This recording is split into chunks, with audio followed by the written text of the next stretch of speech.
They're playing basketball. We love that basketball. This is Locked On Big 12. You are Locked On Big 12, your daily podcast on the Big 12 Conference. Part of the Locked On Podcast Network, your team every day. Happy Monday, everybody, and happy college basketball. Drake Toll from ESPN Central Texas. That's Coleman Crawley. Sharp shot. Dude. The alliteration. Sharp shot collect on Twitter. Let's start here because I know you've been on Barstool, you've been with Bobby Bones, those guys. They've all been. You've opened the interview with the same thing where they're like, "Dude, you're like 15 years old." That's the same shtick you get all the time. Yes, I am wondering, are you still 26 or have you turned the page? I've actually turned the page 27. Some people were wondering if I had Benjamin Button's disease and was going backwards, but no, I am aging and am now 27. Can rent a car officially in every state. Yeah, you're in. Insurance, all of that. Coleman, I know you were on the hunt last year for Cinderella before they got to the ball, and you had so many great takes going into the NCAA tournament. Do a lot of great work with our friends at Shot Quality, who I'm so well connected with. And now basketball season is here. IUPUI played today. And as we focus our attention to the Big 12, it feels like we'll start big picture. This is still the best conference in college basketball, despite adding what is obviously some dead weight. Mm-hmm. I appreciate you exaggerating my work, calling it great. Thank you for that. Yes, this will still be the best conference in college basketball, but adding those couple teams from the American, the West Coast Conference, I don't think every single road game is going to be a quad one game like it's been in the past. The back end will be lower, but still with up at the top, especially adding Houston, this is the best conference in college basketball. Does it hurt you when it comes to tournament teams? I see 8. There's a way to get in 8 with like a TCU, maybe a Texas Tech sitting at the back end of this, a possible surgence of an Oklahoma State or West Virginia, shocking some folks to get in as well. Does it help or hurt now that you have more wins, but less quality wins in conference play, adding a UCF and a BYU?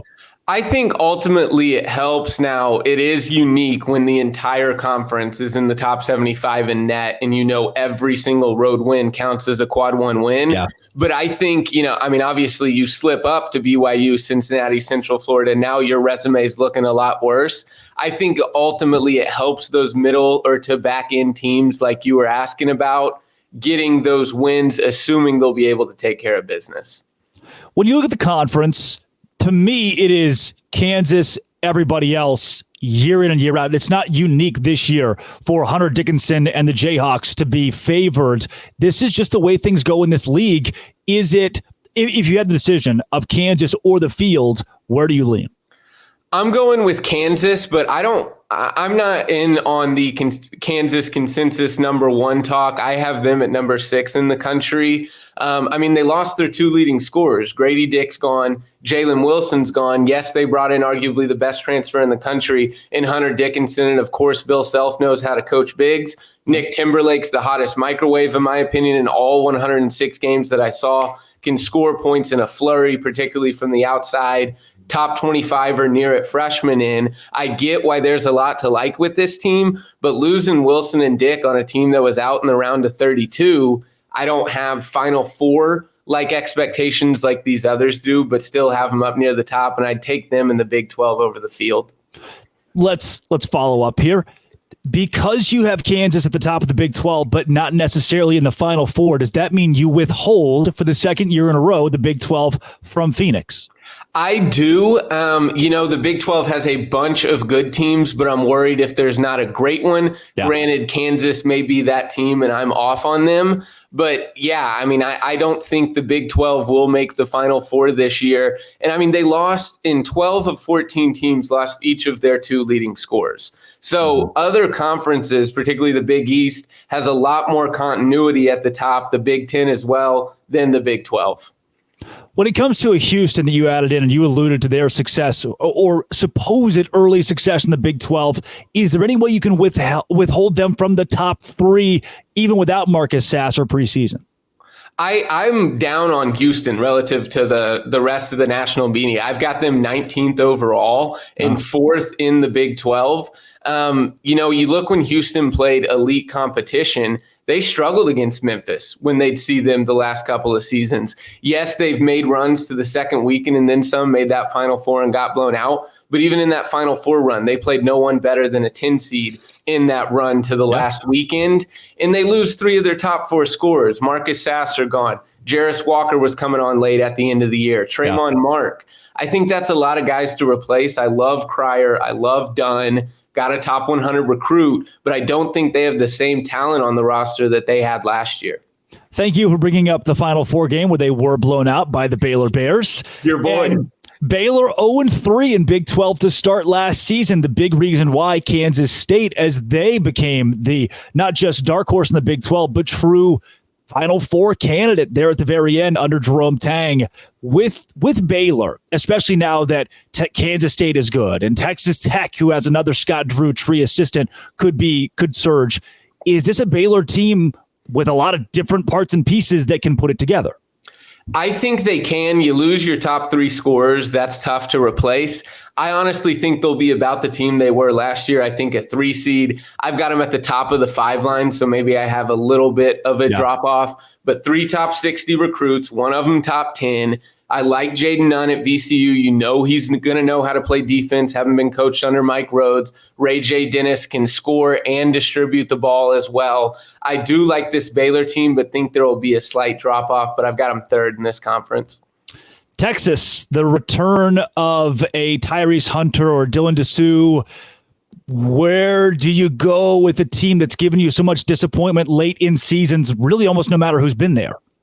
I'm down on them. I think they're 18th in the preseason AP poll, and I've got them 34. So you hear this with a lot of teams I'm down on relative to the national media. Bringing in Max Absmus is awesome. Going to be fun to watch him in the Power 6 conference. Can he light it up at anywhere near the clip he did at ORU? Tyrese Hunter back, nice piece, formerly at Iowa State. But another team, like everyone in the Big 12, losing their 3 leading scorers, it's going to be tough early to replace those pieces. And I don't think the talent on the roster is what they had last year.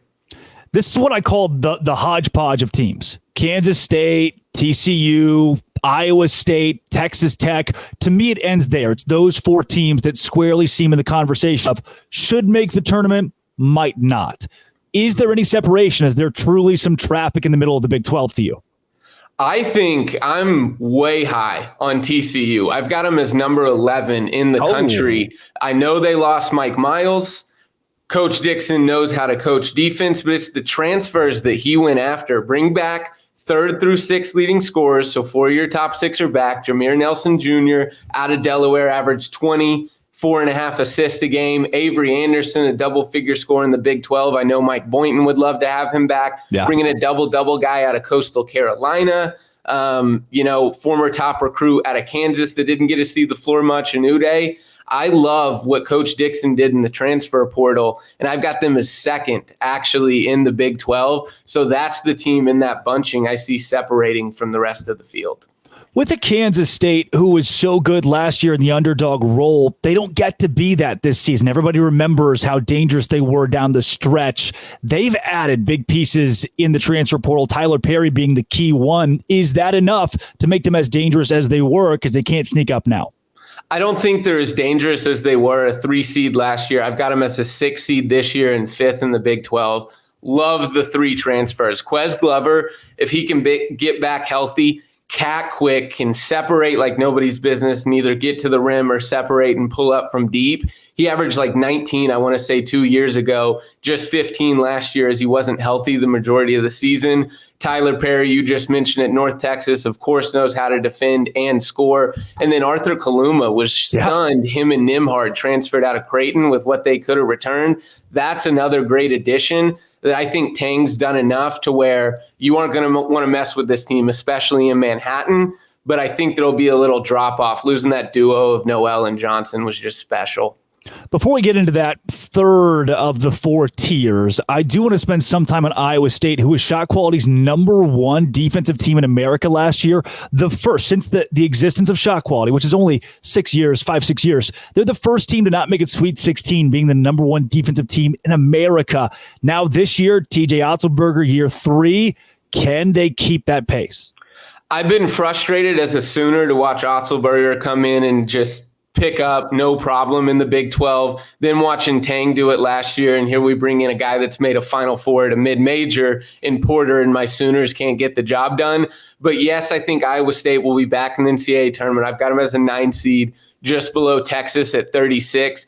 Jackson Paveleski was one of the main players that wowed me in all the 106 games that I watched. He's about 6'2", 165, doesn't look physically intimidating at all, not overly athletic, but he does an incredible job and is so frustrating to guard because of his ability to change pace. He can get into the lane at will. Now, granted, that was against SoCon competition. See if he can do it in the Big 12, but love that pickup. Gilbert at UNLV, Jones at Buffalo, 2 top 50 recruits in the country, 1 year top 10. I think Otzelberger's added enough talent that even losing your 4 leading scorers, at this point, what he's done these last couple of years, just put Otzelberger in the tournament and trust him to get the job done. Coleman, I'm not going to go completely out of my way for West Virginia to say they'll make a run of the tournament, but I don't think they'll be the 14th best or 14th worst team in the Big 12 this year. I have them around where Cincinnati, Oklahoma State land in that tier 3 section of the conference. Does that make sense to you? Or do you agree with that? I do. I have them at 11, so I've got them as the worst returning Big 12 team. I think it's just all the turmoil and chaos. The talent's there for them to be a fringe NCAA tournament team. Battle averaged 18 on a tournament team at Montana State. Got a double-double guy in Jesse Edwards. Kerr Kriisa is erratic and can shoot you out of a game, but also he can make you win one that maybe you shouldn't. Quinn Solansky, assuming he's back healthy, nice piece at Iona. I love the transfers that they brought in.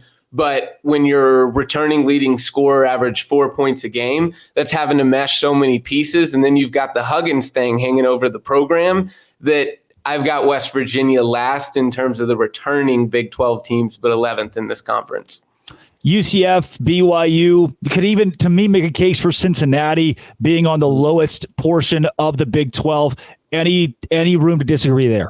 No, I agree entirely. I've got BYU, then Cincy, then Central Florida. I mean, for BYU, most continuity returned in this conference. 8 of their top 10 are back. They did lose 2 of their top 4, bring in some decent transfers to replace. But when you go 7-9 in the West Coast Conference, how can we expect you to have much success transitioning into the Big 12? Cincinnati lost a ton, 4 of their top 5 on a team that went 11-7 in the American. Same exact question for them, but without the continuity that BYU has. And UCF lost nearly everyone in their rotation and had a losing record in the AAC. I think it's going to be a big step up and a rude awakening for those 3 teams. Coleman, before we get you out of here, give me the most overrated and most underrated. Who's a team that's too hyped and will miss March? Who's a team that's not getting enough love and might make a run? I have TCU as my most underrated team. I've got them getting a 3 seed. Love what Jamie Dixon's done there in Fort Worth. Can clearly coach. As far as my most overrated, maybe you go Texas in terms of where I have them projected about a 5 seed. So disappointing, by the way. Can't believe it. Not Texas. And then Houston as well. I mean, preseason top 10 where I have them fringe top 20. Those are my 2 that I think are the most overrated right now. Coleman, whenever you're down in Waco, you have a warm couch and a free meal on me, my friend. I'm sure. Give me quickly your plans for the rest of college football season. Will you still be hunting another Cinderella? So, I'm moving to New York in the early part of December. So there, being around so many different colleges, I'll plan on going to about 3 to 4 games a week. Not the full journey that I did last year, but doing the full journey, I had such a tough time keeping up with college basketball as a whole, and think this balance will suit me better. Yeah. And where can folks find your work? Sharp Shot Select on both Twitter and TikTok. Would greatly appreciate the follow. Thank you so much, Drake, for this opportunity. Love the work that you do. And thank you for the offer. I may have to take you up on that at some point. That's Coleman Crawley, biggest fan of the Big 12 that you'll ever meet. Watch his stuff, follow his stuff for the best coverage of all of college basketball. This has been and always will be. Come back tomorrow. We'll break down Kansas State and USC as well as Baylor, Auburn. Locked on. Thanks for making it your first listen every single day. Dose Grande.